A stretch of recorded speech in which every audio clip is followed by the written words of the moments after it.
do Evangelho, que está presente aqui no livro Jesus e o Evangelho, à luz da psicologia profunda, e outras obras também. É uma passagem que está presente no Evangelho de João, no capítulo 14. E antes da gente falar dessa passagem, né, das muitas moradas, da diversidade das moradas, é interessante a gente pensar no contexto em que Jesus trouxe essa passagem. Porque foi exatamente no momento em que ele já estava preparando os seus discípulos para a sua partida, para deixá-los a sós, para que eles pudessem amadurecer. O Cristo sairia da presença física para entrar na presença interior, no coração, na mente, na vivência. O Cristo interior deles deveria de surgir. E então Jesus começou a prepará-los para a partida. E aí Pedro disse, mas mestre, eu seria capaz de entregar a minha vida por você. Aí Jesus, já antevendo o futuro, disse para Pedro, Pedro, antes que o galo cante, você vai me negar 3 vezes. E aí é nesse contexto que, aí então no Evangelho de João, no capítulo 14, Jesus vem e traz essa passagem que é tão conhecida de nós, que encontra-se também no Evangelho segundo o Espiritismo, no capítulo 3, nas muitas moradas na casa de meu Pai, que é aquela passagem que Kardec destacou e que nós encontramos Jesus dizendo o seguinte, então, não se turbe o vosso coração. Então ele fala dessa maneira porque os discípulos estavam ficando assim, perturbados, porque Jesus iria, mas para que lugar ele iria? Para onde que ele estava indo que eles não poderiam ir? Porque eles não dariam conta neste momento. E aí Jesus completa dizendo, credes em Deus, crede também em mim. Na casa de meu Pai há muitas moradas. Se não fosse assim, não teria dito que vou preparar um lugar para vós. E se eu for e preparar um lugar para vós, venho novamente e vos tomarei para mim mesmo, a fim de que onde eu estiver, vós estejais também. Então é uma passagem assim extremamente consoladora, que Jesus diz que ele estaria indo com um motivo muito justo para preparar essa morada para a gente. E depois ele voltaria para tomar os discípulos para estarem junto dele, depois dessa morada estar preparada. Então, nesse tempo, e durante muitos séculos ainda, a crença que se tinha era de que a Terra era o centro do universo. Ou seja, uma visão extremamente estreita, limitada, de acordo com o desenvolvimento intelectual, cultural e científico da época. Então, era uma visão estreita.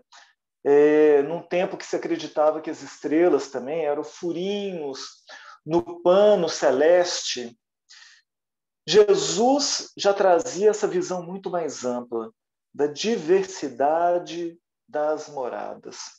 Então, Deus que criou o universo conhecido e desconhecido, o universo visível e invisível, veio trazer assim números monumentais que foram sendo descobertos com o tempo. Então, Jesus, como um espírito crístico, vindo dos mundos, né, dos mundos celestes, de mundos divinos, trazia nitidamente esse conhecimento, essa informação na sua tela mental. Coisa que só agora, muito recentemente, com o avanço da ciência, a humanidade começou a ter um conhecimento mais amplo sobre isso. Principalmente com o lançamento do telescópio Hubble, o conhecimento dos astros se amplificou em muito. não só em termos de números, quanto também de imagens.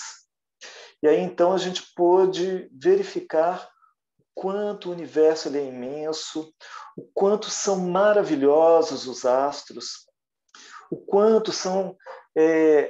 quão grandioso é o universo, muito mais do que se acreditava até algumas dezenas de anos atrás.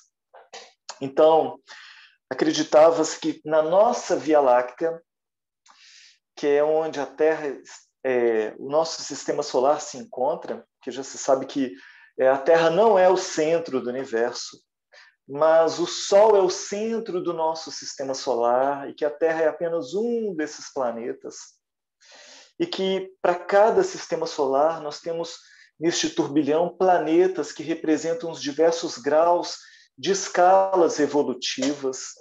E a Terra é apenas um dos tipos de planetas, inclusive dos mais materiais, dos mais primitivos que há. Mas que na nossa Via Láctea nós temos cerca de 100 a 400 bilhões de sóis. Então, um número assim, grandioso, só a nossa Via Láctea, que é uma galáxia que representaria, em termos cósmicos, uma cidade. E que o diâmetro, né, o comprimento da nossa Via Láctea é de 100 mil anos-luz. Ou seja, se você viajar na velocidade da luz, que é de 300 mil quilômetros por segundo, que é uma velocidade assim colossal, você vai gastar 100 mil anos-luz para atravessar de ponta a ponta da nossa galáxia. E mais, já se sabe agora, por estimativa, que no universo conhecido nós temos cerca de 2 trilhões de galáxias. Ou seja, existem muito mais galáxias do que se acreditava antigamente. Então, essa história que se acreditava antes, que não existia vida em outros planetas, os cientistas já sabem que vida material eles esperam encontrar em inúmeros mundos, em inúmeros planetas, mas a busca tem sido assim por um estilo de vida ou um esquema de vida semelhante ao que nós temos aqui. Sendo que a doutrina espírita vem trazer para a gente uma visão muito, muito mais ampla do que simplesmente a da vida orgânica, material, como nós a conhecemos, baseada no carbono. O Espiritismo, que é o Consolador prometido, vem trazer para a gente a visão de que todos os mundos são habitados. Todos os mundos e sóis trazem vida condizente a este mundo e este orbe. E o próprio Cristo vem nos dizer que ele tem ovelhas de outro aprisco, que não são deste aprisco aqui da terra. A terra é um aprisco. Ele disse que nós somos as ovelhas que estamos sob a sua guarda, a sua responsabilidade. Jesus vem nos dizer que nenhuma das ovelhas que o Pai confiou a ele se perderia. Logicamente, porque a lei divina é de progresso. Então, todos os seres progridem, assim como todos os mundos também ascendem na escala evolutiva do crescimento.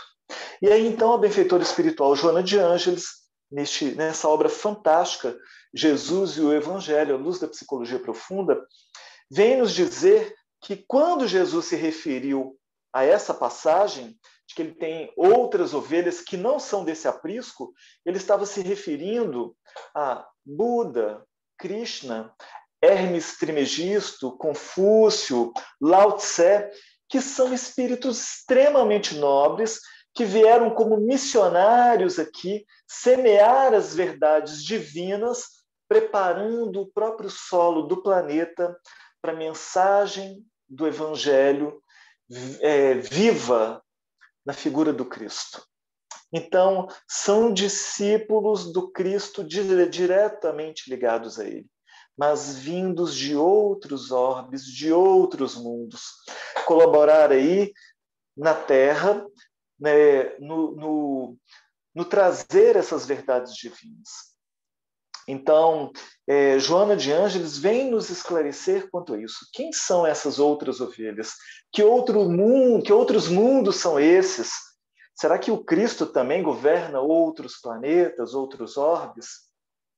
Na verdade, o próprio, na revista Espírita, Kardec traz falando sobre isso. Emmanuel também vem nos falar sobre isso.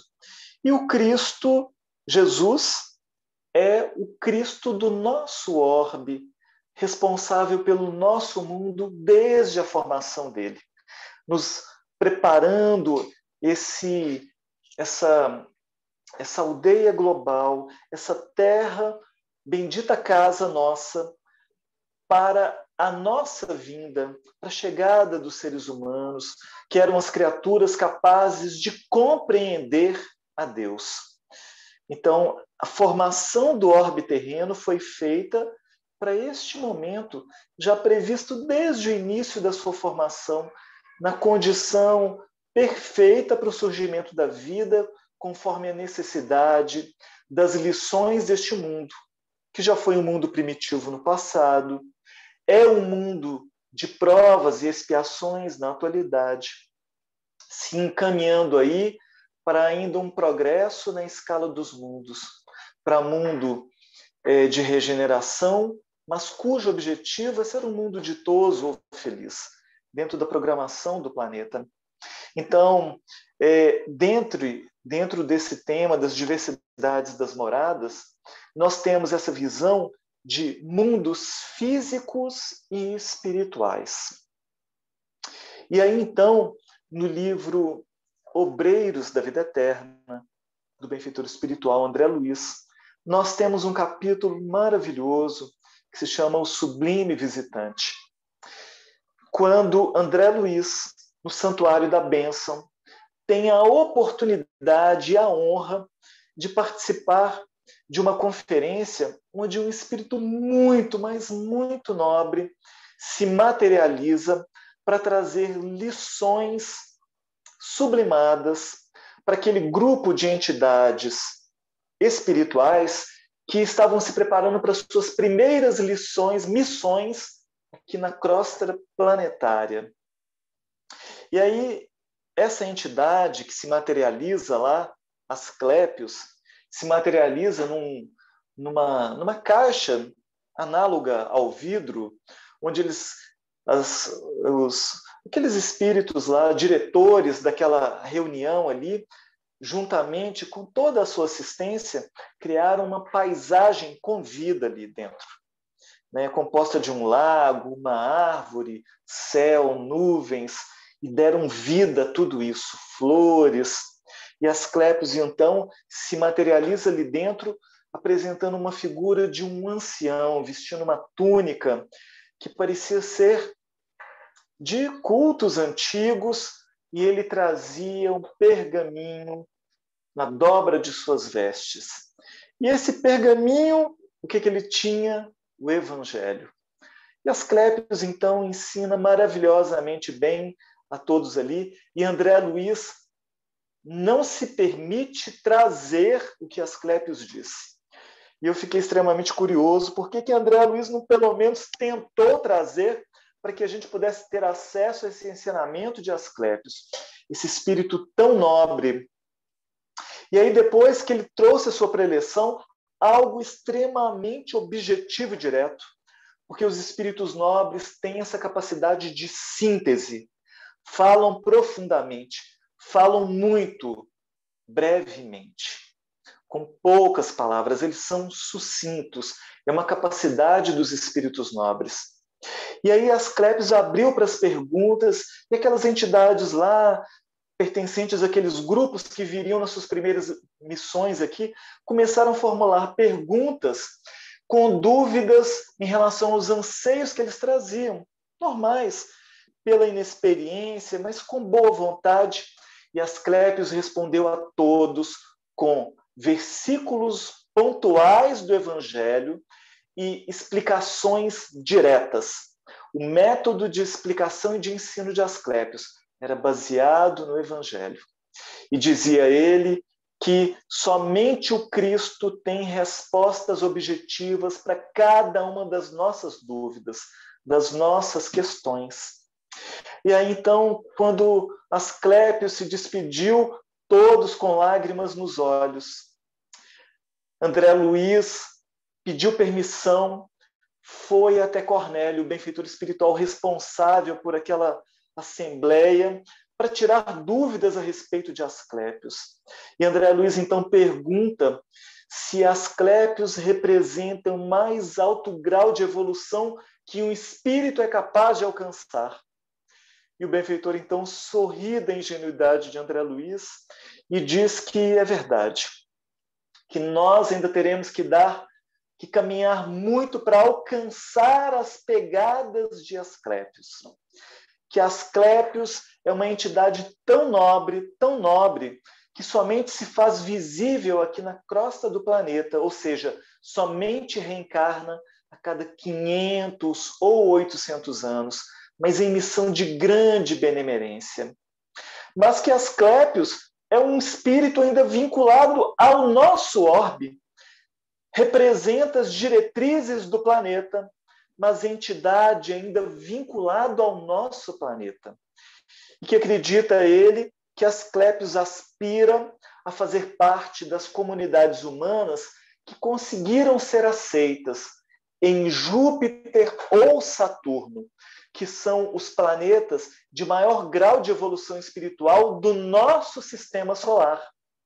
Mas que as entidades de Júpiter ou Saturno aspiram a fazer parte das comunidades do nosso Sol, que dirigem o nosso sistema solar. Mas que as entidades do nosso Sol aspiram a Hércules, que é o grupo de estrelas que organizam, que dirigem onde nós também fazemos parte. E foi ampliando assim essa visão cósmica de crescimento. Então, nós vimos que uma entidade tão sublime como Asclépios representa o mais alto grau de desenvolvimento que se pode conquistar aqui na Terra, mas que existem diversos outros graus de evolução, nos dando assim essa visão amplificada do que representam mundos físicos e espirituais, onde o espírito, onde o princípio espiritual vai fazendo a sua jornada, crescendo paulatinamente e infinitamente. Gente, eu esqueci de dizer para vocês, se vocês quiserem fazer alguma colocação, alguma pergunta, sintam-se livres para perguntar, para colocar, tá bem? Para interromper, não vai ser problema algum, vai ser uma alegria vocês também poderem participar se vocês desejarem, tá bem? Então, dentre essa visão da diversidade das moradas, nós temos então esses mundos físicos e espirituais.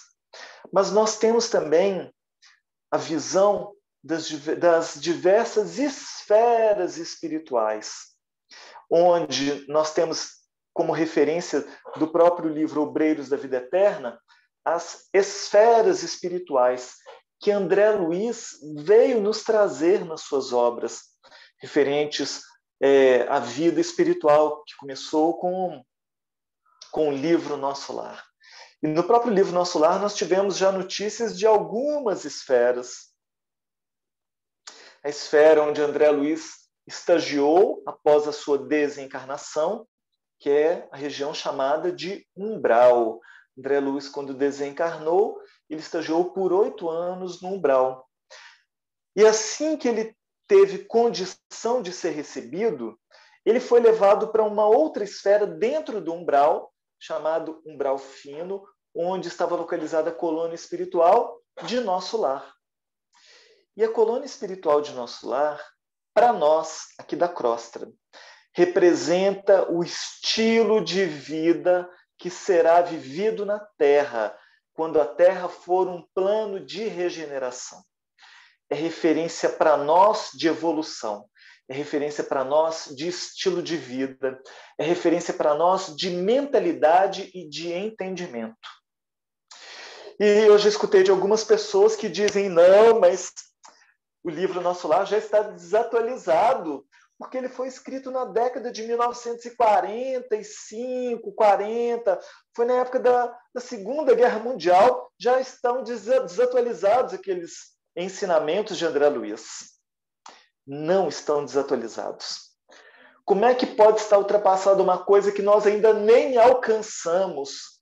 Então vejam lá com detalhes os ensinamentos que estão postos lá. Vejam os diálogos de André Luiz com Dona Laura, mãe de Lísias, trazendo muitos ensinamentos a respeito de conduta, relacionamento, organização de trabalho, de vida, grandes lições para o futuro da nossa vivência aqui no planeta. Então, André Luiz já vem nos descrever ali mais uma esfera, num umbral fino. Mas a própria mãe de André Luiz, ela vivia numa esfera superior a nosso lar, de modo que para que ela pudesse ir a nosso lar, ela tinha que se materializar. E André Luiz, quando teve condição de ir até ela, ele teve que dormir, se desdobrar, e se desdobrando do seu corpo perispiritual, foi num corpo mais sutil até a esfera onde a mãe dele se encontrava. Provavelmente a esfera das artes, da cultura e das ciências. Uma esfera acima. Então, pensando nessas esferas espirituais que nós temos vinculadas ao nosso mundo, e podemos entender que cada mundo tem as suas esferas espirituais, e a Terra, quando se tornar um mundo de regeneração, perderá as esferas que estão mais internas ao planeta, que representam o abismo, a mais interna de todas, a região, a esfera das trevas, umbral grosso. Onde nós estamos agora, referente à parte da crosta do planeta, só que na região espiritual, nós temos a região do umbral grosso. Mas, se for olhar, são esferas espirituais. Para dentro do planeta teríamos abismo, região das trevas, umbral grosso, umbral médio, umbral fino, região das artes, da cultura e da ciência, diretrizes do planeta, amor cósmico universal. Então, esferas que são divididas de acordo com o teor vibratório de cada entidade que por ali está. Então, nas esferas espirituais, os espíritos estão separados homogeneamente. Mas aqui no planeta, enquanto encarnados que nós estamos, nós encontraremos aqui uma diversidade de espíritos aqui. Espíritos de diversas ordens. Aqui é heterogêneo. No plano espiritual é homogêneo. Então, Joana de Ângeles, benfeitora espiritual, ela vem nos dizer no seu livro, no seu texto, A Grande Transição, quando ela vem falar da mudança na regeneração do nosso planeta, ela vem falar da necessidade da nossa mudança vibratória. É necessário a gente mudar a nossa vibração para que a gente não tenha necessidade de mudar de mundo. Tem muita gente falando, eu não quero ficar na Terra, não, quero ir para um mundo melhor. A questão é a seguinte, se a gente for mudar de mundo, provavelmente nós, na nossa condição, iremos para um mundo pior, né? Um mundo mais primitivo do que a Terra. O nosso objetivo é elevar a nossa vibração para que nós tenhamos a condição de permanecer na Terra regenerada. Por isso, mudar a nossa vibração significa nós nos regenerarmos.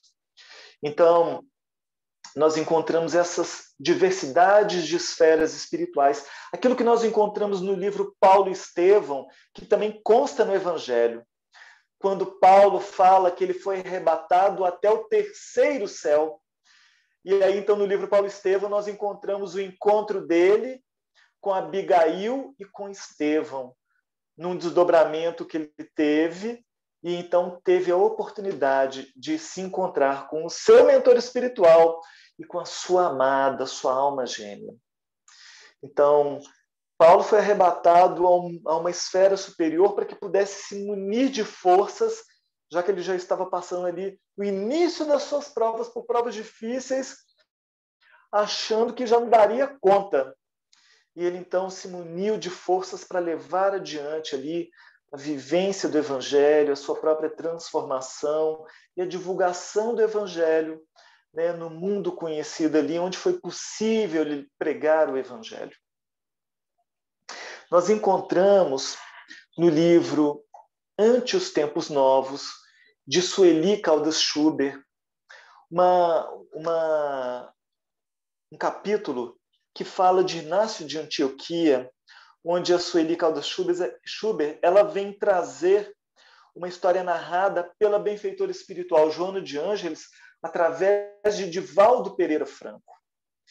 E narra a benfeitora espiritual Joana de Ângeles que, ao saltar no porto de Ostia, em Roma, Inácio de Antioquia, acorrentado, levado por legionários, juntamente com diversos outros prisioneiros, quando ele subiu a uma das colinas que dava acesso a Roma, para onde eles estavam se encaminhando, Inácio de Antioquia pôde vislumbrar pela primeira vez a cidade de Roma.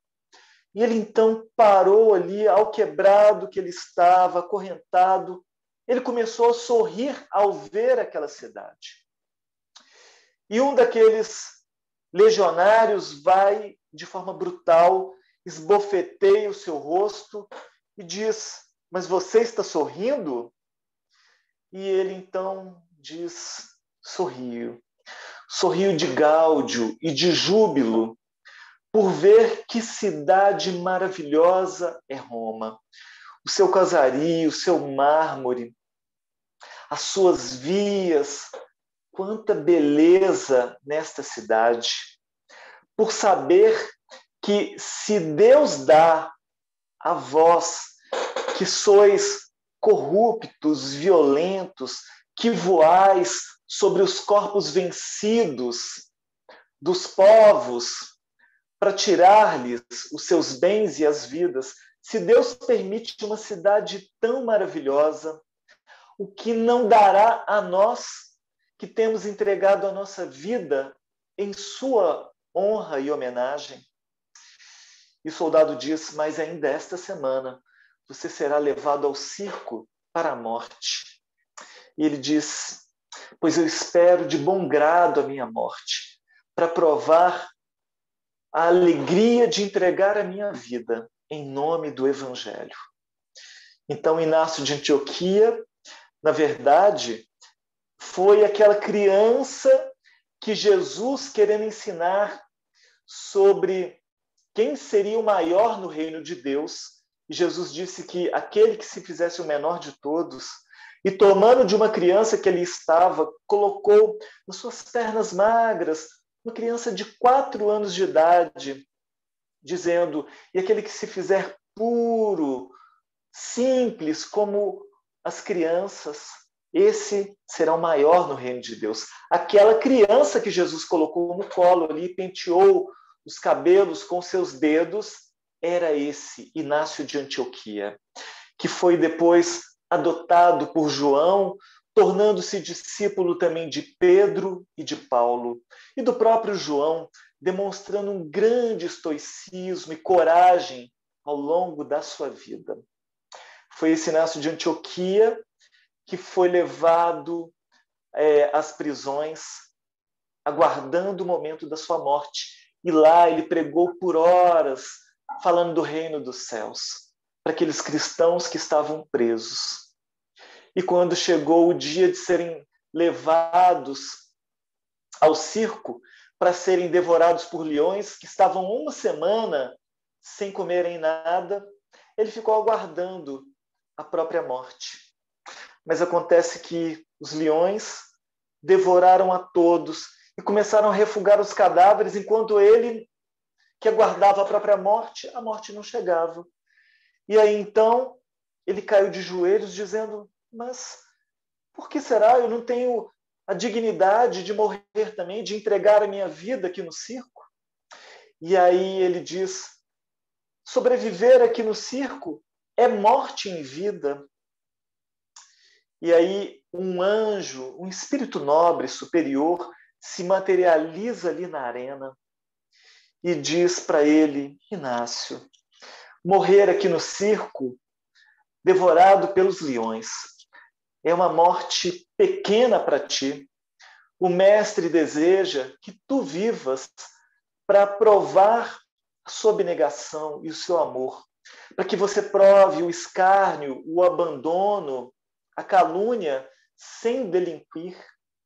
O Cristo quer que você viva para pregar o Evangelho através da tua conduta. E ele então foi liberado. E naquele tempo, acreditava-se que aqueles que eram liberados ao serem levados ao circo é porque haviam abjurado o Cristo, ou seja, negado o Cristo. E ele foi criticado duramente pelos cristãos. Mas em nenhum momento ele quis dar satisfação àqueles outros que eram escravos daquelas opiniões, como ele era escravo do Cristo. Ele tinha um mestre, e somente a esse mestre ele tinha que dar satisfações. E ele viveu estoicamente, honradamente, com os valores do Evangelho, sendo reconhecido nos seus valores anos depois. Viveu grandes decepções, grandes calúnias, sem nunca se revoltar, demonstrando aí sim o seu valor de cristão verdadeiro que ele era, aguardando o momento de ir ao plano espiritual que ele tanto aguardava, uma nova esfera que ele já tinha consciência desde antes, porque era cristão. Então, na diversidade das moradas, nós encontramos os diversos mundos espirituais, os diversos mundos físicos. Dentro dos mundos físicos, as escalas, as diversas gradações, né, de mundos primitivos, provas e expiações, mundos de regeneração, mundos ditosos ou felizes e mundos celestes. São mundos onde os espíritos não têm mais a necessidade da reencarnação, onde os espíritos já se depuraram completamente da matéria e continuam ascendendo na busca de valores cada vez mais nobres. Jesus é um espírito puro que alcançou o grau máximo de evolução que um espírito puro pode alcançar, que é o de espírito crístico. E ainda assim, ele próprio, quando questionado, quando interpelado pelo doutor da lei, que diz: bom mestre, e ele diz: por que me chamas de bom? Bom só há um, que é Deus. Sabia da infinitude de distância que existia entre ele, que é um espírito crístico, e Deus, dando a entender que nós, enquanto seres espirituais, teremos como trabalho a nossa evolução, ampliando cada vez mais as nossas potências espirituais, aprendendo nas escolas diversas dos mundos que existem no universo infinito. Então, temos aí as esferas espirituais, que também são mundos dentro de um mesmo mundo. Abismo, umbral grosso, região das trevas. Quando a Terra se tornar um mundo de regeneração, essas esferas não mais existirão. E o caos que nós vivemos hoje no mundo decorre da reencarnação em massa desses espíritos vindos dessas regiões difíceis, trevosas, porque têm a oportunidade de virem e de se transformarem. É um último chamamento a essas almas, para que não sejam levados sem terem a oportunidade de mudança, encarnando aqui, né, na face do planeta, materialmente falando. E, infelizmente, muitos mantêm a sua renitência no mal e desejam desejam um domínio do mal aqui no mundo, fazendo de tudo para manter o mal, a sua dominação, seja nas artes, seja na cultura, seja na política, tentando dominar mentes, tentando dominar países. Então, nós somos capazes de ver eles nos programas de TV, nos jornais, na política e em diversas formas, nos noticiários da TV, através dos diversos crimes que vêm aparecendo. Mas é um período que nós não estamos abandonados de modo algum. Também espíritos nobres já estão vindo compartilhar conosco. Segundo a benfeitora espiritual, através de Divaldo Pereira Franco, nos diz que até 2025 teremos cerca de 200 mil espíritos puros encarnados aqui no orbe, para nos auxiliar nessa transição planetária. Nós que buscamos a consciência, a vivência do Evangelho, somos convidados a sermos coadjuvantes, preparando aqui através dos nossos esforços, para que essas almas possam desempenhar esse trabalho de mudança missionária que virão realizar. Mas nós já estamos sendo convidados desta hora, porque estamos na última hora do nosso planeta, na última hora de mundo de provas e expiações para a mudança de mundo de regeneração.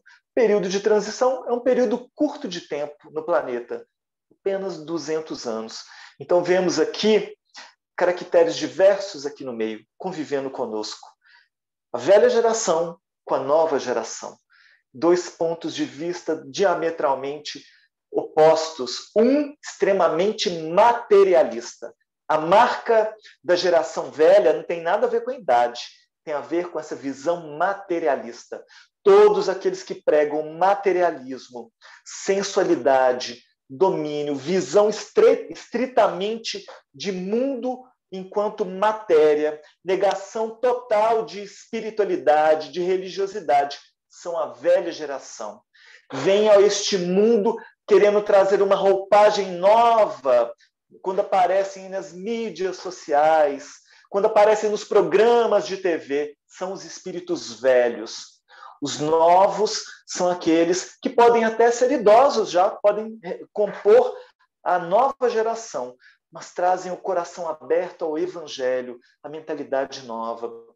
São espíritos já com uma abertura muito grande à vivência, ao conhecimento do Evangelho. Então, a gente vê que, em termos individuais e espirituais, nós também encontramos moradas diversas. Cada um de nós representamos moradas diversas.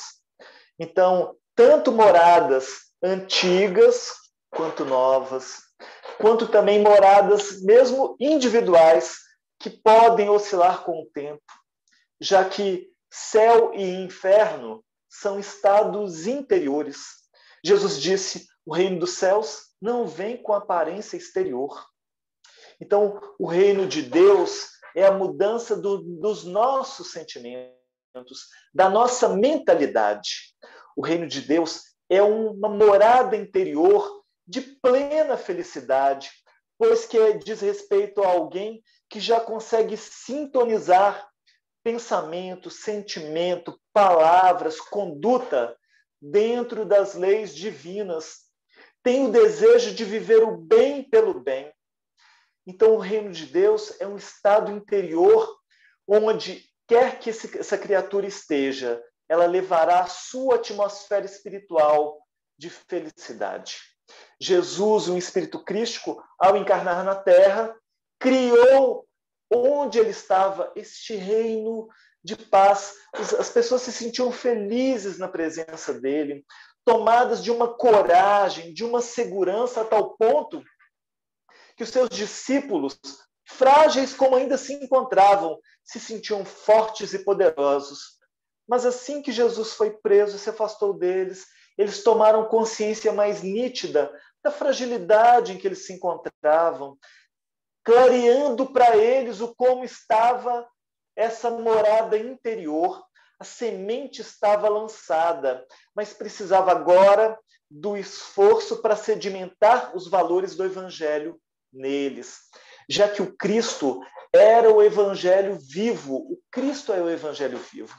O Cristo é essa morada divina, literal, mas que veio semear nesses diversos solos, que são os diversos tipos de moradas. Quando Jesus vem nos narrar a parábola do semeador, vem falar dos diversos solos íntimos, que são os diversos estados interiores, diversas moradas. Então, essas moradas interiores são reflexos das conquistas intelectuais, morais de cada um. Logicamente, existem espíritos extremamente intelectualizados, com a moral baixa. Então, são espíritos extremamente inteligentes, cientistas, cultos, são espíritos pseudo-sábios, espíritos de terceira ordem. Muitos são espíritos extremamente inteligentes, porém renitentes no mal. São almas caídas, que não representam um grupo formado à parte. Representam simplesmente espíritos estacionados com o desejo claro de fazer o mal, adquirindo um alto nível de inteligência. Muitos deles estão aí hoje no mundo demonstrando o seu poder que tem de ascensão sobre as massas invigilantes, a multidão, que busca seguir líderes de toda a ordem. Mas o nosso objetivo é de despertar a nossa consciência.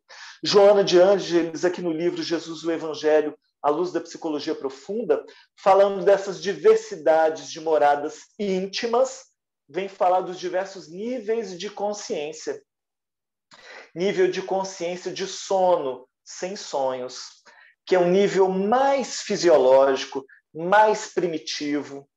É aquela criatura que somente busca satisfazer os seus órgãos sensoriais. Não consegue ter aspirações mais amplas.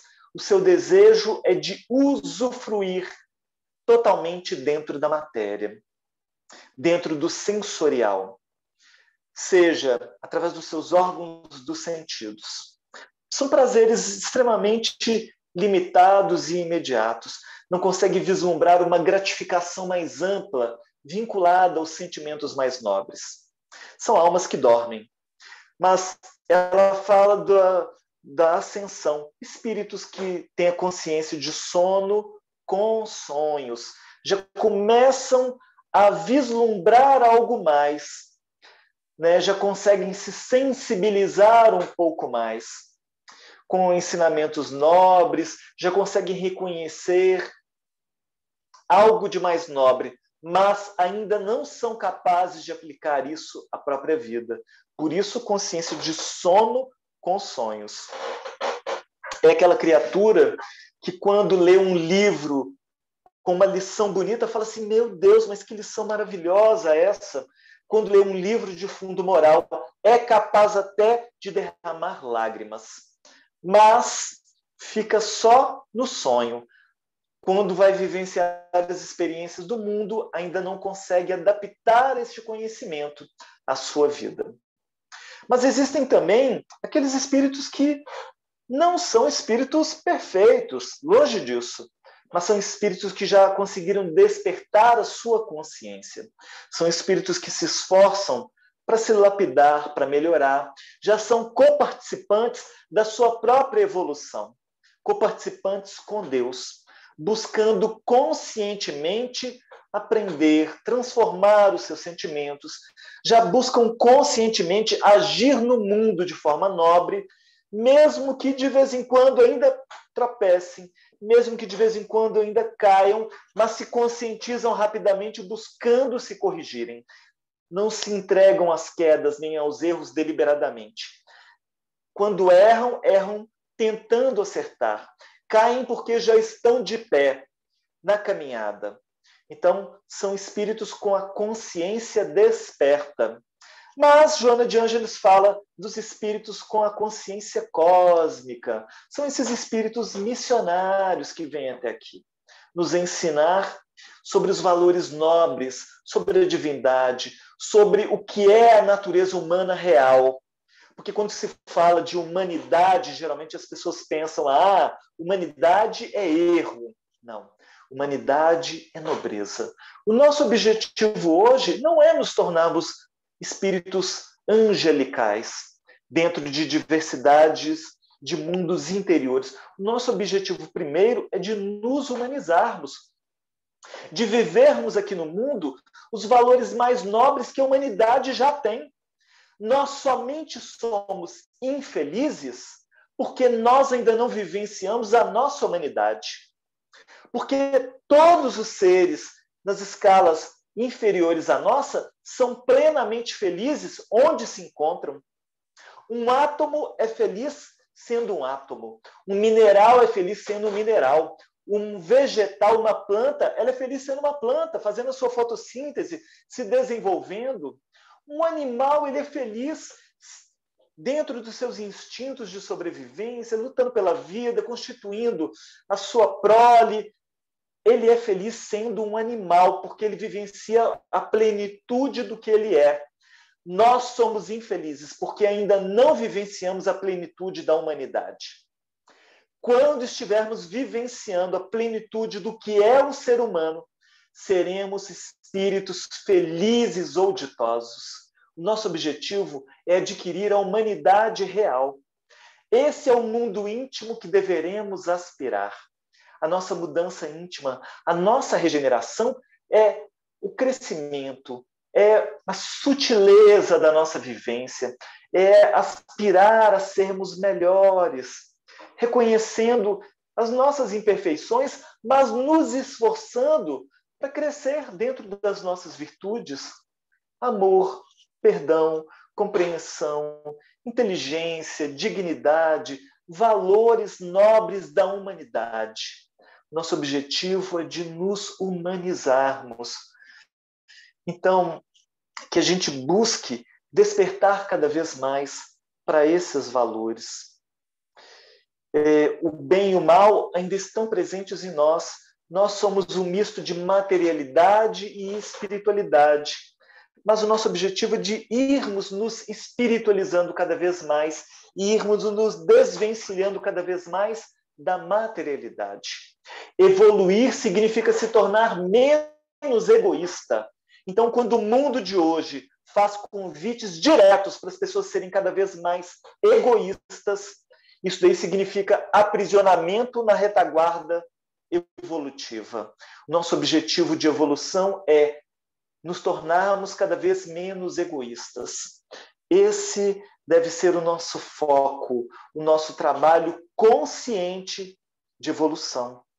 E aí, então, Joana de Ângeles, no livro Dias Gloriosos, vem dizer o seguinte, uma outra obra da benfeitora espiritual.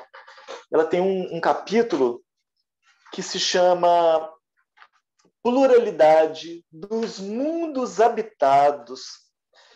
E ela também trabalha essa passagem de na casa do meu pai há muitas moradas. E aí, na página 203, ela vem fechar esse capítulo falando do que nos aguarda em termos de conhecimento material científico que auxiliará em muito na transformação espiritual da criatura humana, em termos de entendimento de imortalidade da alma. Então, para nós que já temos a fé, não necessitamos de mais provas do que aquelas que nós já temos. Mas para os espíritos céticos, são necessárias mais provas materiais. Olha o que ela diz, Joana de Ângeles. Quando o homem conseguir chegar ao planeta vermelho, o planeta Marte, visitando-o pessoalmente em oportuna viagem espacial, após haver estado na Lua, onde erguerá plataformas que facultarão os audaciosos saltos, mais amplos conhecimentos terá da realidade da vida do espírito imortal que é, capacitando-se melhor e mais profundamente para curvar-se ante a grandeza do Criador e erguer-se e erguer um hino de louvor à vida, na qual se encontra mergulhado e de onde não poderá fugir. Então, olha que bacana, né? Então, mais amplos conhecimentos terá da realidade da vida. Que descobertas serão feitas que ampliarão os conhecimentos científicos da humanidade? Então, poderemos esperar para os próximos anos da humanidade provas difíceis, por um lado, que estamos no período de transição, mas, por outro lado, mais desenvolvimento científico que auxiliará no desenvolvimento também espiritual da criatura. Diversidade das moradas, moradas íntimas, esferas espirituais, mundos, diversos mundos, materiais e espirituais.